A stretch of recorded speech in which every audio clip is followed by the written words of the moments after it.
আজ ছিল আমাদের স্কুলের বুক ফেয়ার হয়ে যাওয়ার পর স্কুল থেকে বেরিয়ে আমি খেয়ে নিয়েছিলাম চানা খেতে খেতে আমি একটু বিড়লা মন্দিরের দিকে হেঁটে হেঁটে গিয়েছিলাম মন্দিরটা ঘুরে দেখার জন্য। মন্দিরের ভেতরে ফোন অ্যালাউ ছিল না, তাই আমি বাইরে থেকে বেশ কিছু ক্লিপস নিয়েছিলাম।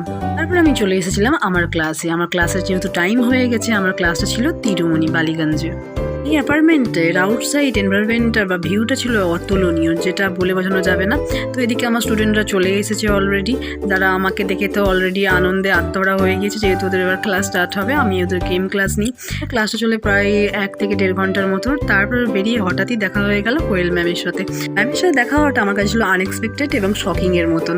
ম্যাম যদিও এই অ্যাপার্টমেন্টে থাকে আমি শুনেছিলাম, তো ম্যামের সাথে দেখা হয়ে অনেক কথা হলো, ম্যামের সাথে অনেক ফটোও নিলাম। জানি না ম্যাম আমার নাম্বারটা কী কারণে নিল, কোন কাজে ওনার লাগতে পারে। তারপর ওখান থেকে বেরিয়ে আমি বাড়ির পথে রওনা দিলাম। বাড়ি ফেরার পথে আমিও আমার থেকে খেয়ে নিয়েছিলাম চিকেন রোল। তো আজকে এইভাবে আমার দিনটা কেটে গেল।